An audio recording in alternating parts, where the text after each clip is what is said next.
Frankie, we've got 2 macaroni and cheeses here from the beautiful United Kingdom, the land of the Queen. Today on BoxMac. Right.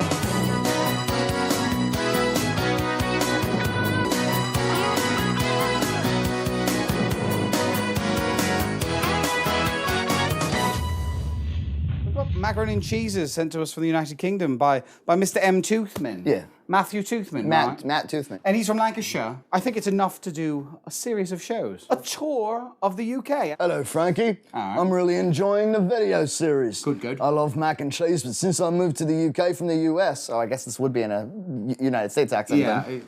I too have searched for the best BoxMac. The English only have Kraft cheesy pasta, but the Scots love BoxMac, and there are quite a few brands. We've got 2 we're going to look at today. McMac's cheesy macaroni. The Yorkshire Terrier. It's got a Yorkshire Terrier. This appeals more to like a tourist, I would think. It'd be like if we were walking around, everything. American flags. On Yeah, everything had baseballs on them. Cheesy and ham. Cheesy and ham flavor. From Marshall's, so I assume that's a store of theirs. The logo actually looks a lot like the US Marshall store that we have, doesn't it? The one that's like crafts and sewing. Yeah. The thing that I don't know anything about is if there's different preparation destinations.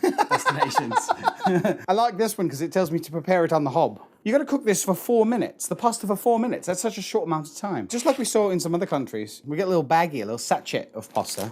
We've got the sachet of macaroni and cheese. Whoa, that's some nice looking pasta. Yeah, very nice. Half rounds. Really, really good shape. To think I underestimated cheesy and ham. Is there any texture to it? Chessey and ham. Chessey and ham. Chessey and ham. And I always thought the Brits were smart. Look, I'm sure it was just an intern mistyped it. Salt if desired. It says it over here. And do you?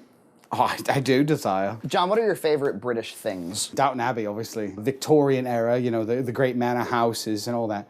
Of course, it was a terrible time for the average person. Sure. But for the elite like us. Yes. In a couple towns over, there was a Victorian house for sale. And we were laughing at the concept of everybody pitching in and buying it. That's right. And we were going to call it the Red Cow Studio and Victorian House Concern. Victorian House Concern, that's wonderful. $1 million, I think. Yeah. Or $1.2 million. Now you're starting to sound like that Lifestyles of the Rich and Famous guy. Oh, what? Robin Leach. Yeah. I heard a term to describe an accent the other day in the comments that I've never heard before. Really?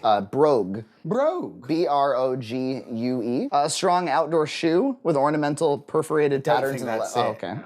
A marked accent, especially Irish or Scottish. That's what I thought. When speaking English. But I think you can use it to any strong accent. Nina was watching this documentary series on YouTube. It was called Super Size versus Super Skinny. And it was about how, if not careful, Britain is going to be as fat as the States. They would take people on field trips to the US to show them how bad it could get. Oh dear. What else do you like from Britain, Johnny? I like the Queen, though. I've recently spoken to British people in preparation for this role. They don't like the Queen as much. They think she's a waste of taxpayer money. Right. I think it's rubbish. Don't you think we would think that too? I mean, if we had just some like lingering monarchy in our government. The Queen's a fixture, right? She's been around my whole life. Been the very same Queen? Very same Queen. You don't follow. I don't have a clue. You don't know who the Queen is. I know the Pope better than I know the Queen. Do you know the Queen's name? Queen Elizabeth. That's right. Very good. Right. Yes. That is how you do well at standardized tests, folks.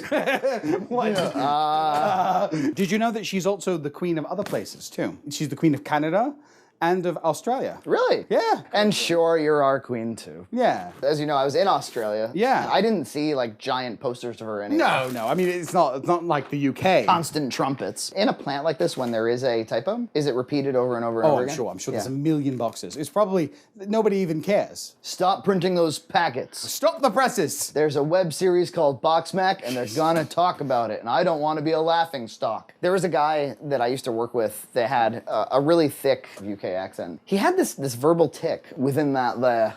Within that there? Yeah, within that there. And so we're going to be cooking some mac and boiling water, within that there. And then within that there, you'll put in the noodles. It was annoying. It was annoying. I actually hated him. Things I like from England, they're comedy. They're just across the board. I love their comedy. Faulty Towers, Monty Python, Little Britain. UK Office is like one of the most perfect comedy things ever made. Yes, I agree. I actually like it much more than the American one even. I like my comedy where if you're parodying something or you're making a comment on something, I like the exaggeration to be very slight. Yeah, very small. I don't want the exaggeration to be so to make it very clear that it's a joke. Yeah. I want it to almost be unclear that you're joking. Garth Marenghi's Dark Place is one of the funniest things. That's so good. Especially if you're into film production or you know how things get edited together. Yeah. There are so many jokes between jokes. But if you and he wish to be best buddies again, I won't stand in your way.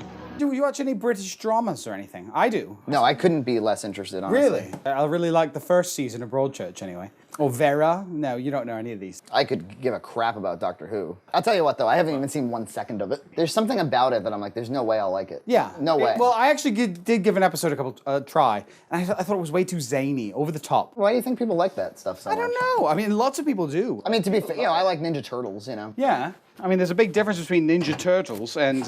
Turtles. And, London houses some of the finest and grandest of sound stages.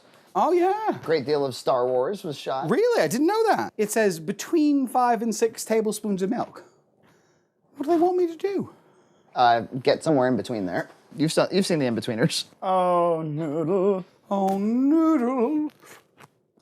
4 minutes is rubbish because they're nowhere near done. If I cooked my mac like that, if I'd followed the directions, I would have had a very bad time. One of my favorite things to ever come out of England is a man named Alan Rickman. He had a lot of layers. Like, he could be like a romantic, he could be a villain. He was in a really early Clive Owen movie called Close My Eyes, where Clive Owen falls in love and has a sexual relationship with his sister. Oh my. And Alan Rickman is the unbeknownst husband. Oh dear. Spoilers, at the end he finds out. It's enough that the worst is over.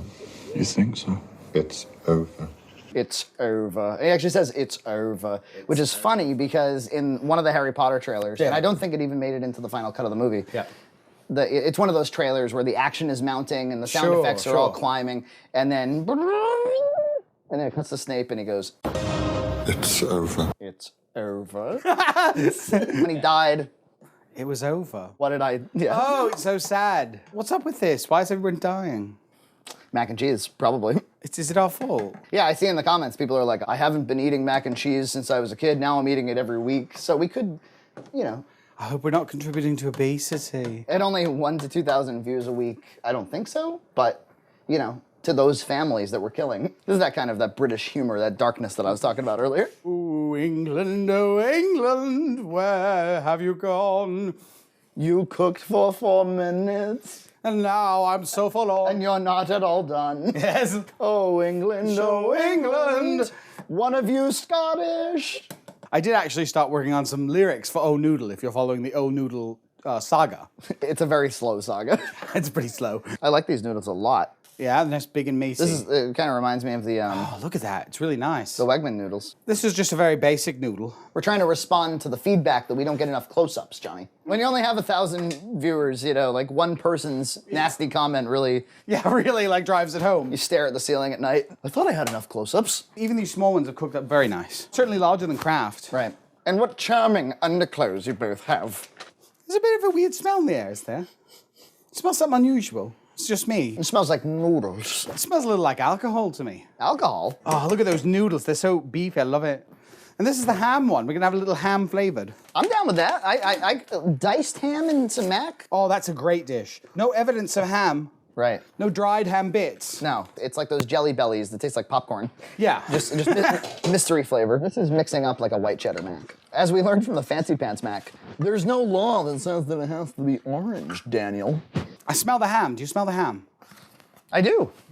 Very strong. It's actually quite strong. We should try the traditional first, because otherwise our mouth's going to get all hammy. McMac. Wow. It's not bad at all. Yeah. High tang, high tang. I like it. Yeah. It's definitely different. The cheese flavor is the best thing about that. Yeah. This excellent pasta with the dubious ham flavor. Yeah. It's a little too hammy. It's not really. I would prefer this without so much ham.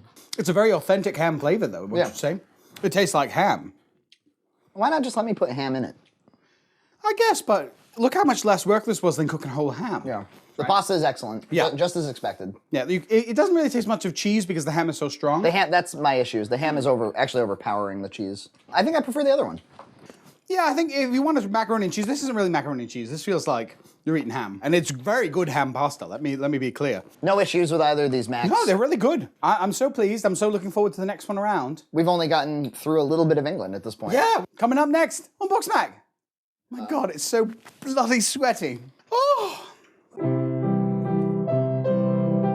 Last time, did you know John Hunt has been to stores before in his life? Watch us try some store brands. Then, if you like our tour of the UK, see what we thought of Australia. More Britain next week, right here.